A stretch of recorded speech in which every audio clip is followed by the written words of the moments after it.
talk a little bit about kind of the experience and what the last couple of days have been like and how you guys have gotten settled in?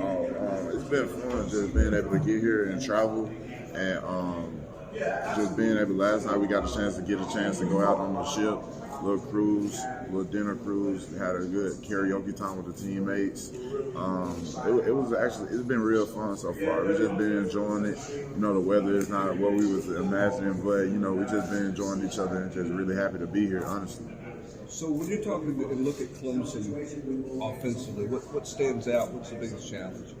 Something that stands out to us, they play hard, they play fast, and they just you see a lot of competitors. They have a lot of good weapons all around, O-line, skill positions. So we just have to really come to play and just really be locked in on everything that we need to do.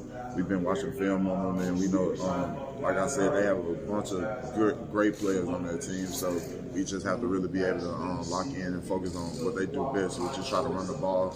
And we really want to just focus on stopping that run and just do what we do as a defense and just continue to stop the run. So, speaking of the run game, what's your impression of Shipley at running back number one? He's real good. He's a real good back. He's one of the best backs we've played this year. So it'll be fun to get a chance to play against great backs like that and play against him. So I'll say just being able to he has great vision. He had a good one cut. So we just have to really, you know, as a D-line, be able to control our gaps, just control what we do, and just play together as a whole unit, honestly, to be able to contain Shipley. Can you compare him to any backs that you guys have faced so far this season? I don't really like to compare people because, you know, he is his own person. He remind you of anyone? I don't have nobody, but yeah, he his own person. He a real good back. They use him as a receiver. They throw him the ball. They get him up the middle, outside zones, all that. So they use him a lot, and that's their go-to guy.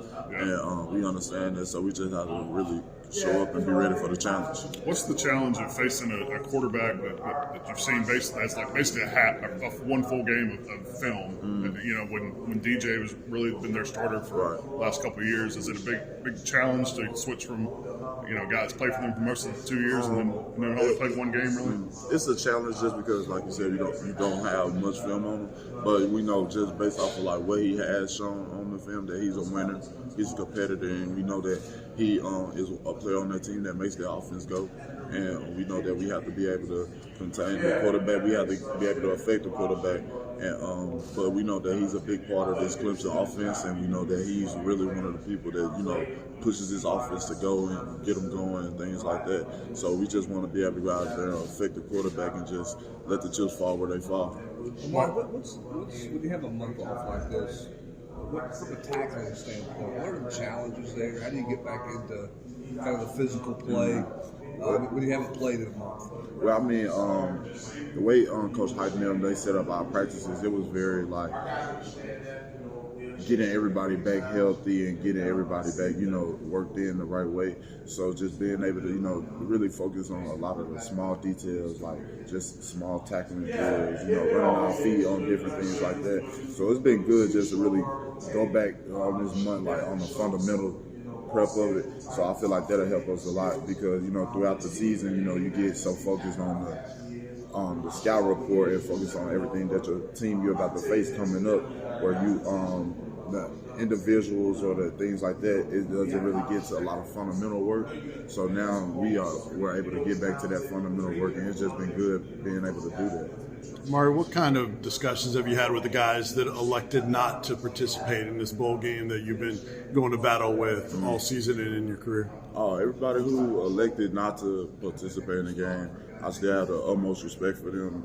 Everything that they helped us do this whole year, it was amazing. We all a brotherhood, and I'm happy for those guys because it's taking the next step in their career, and I hope all of them are all successful. So it's just good to be able for them to have that opportunity to be able to pick their option to not play in a bowl game. So I still have all the most respect for them. I'm just happy for them. How much appreciation do you have for where you guys have brought Tennessee back to, considering there hadn't been this kind of bowl in a long time? I'm truly blessed for it. I'm just being able to come in and just see the whole change, being in the change. It's amazing. Just really coming in and just seeing how things change so fast. Honestly, like I know a lot of people and some people in our locker room probably didn't even expect for it to happen that fast. But when it did, we've been so happy, and we just very happy to be in this moment. What kind of juice have the early enrolls brought?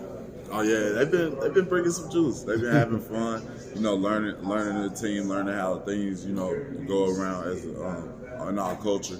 But they've been having fun though. They've been enjoying it. I know all of them. They look happy to be here. All of them look happy to be here. So it's been good. Thanks, man. Yep.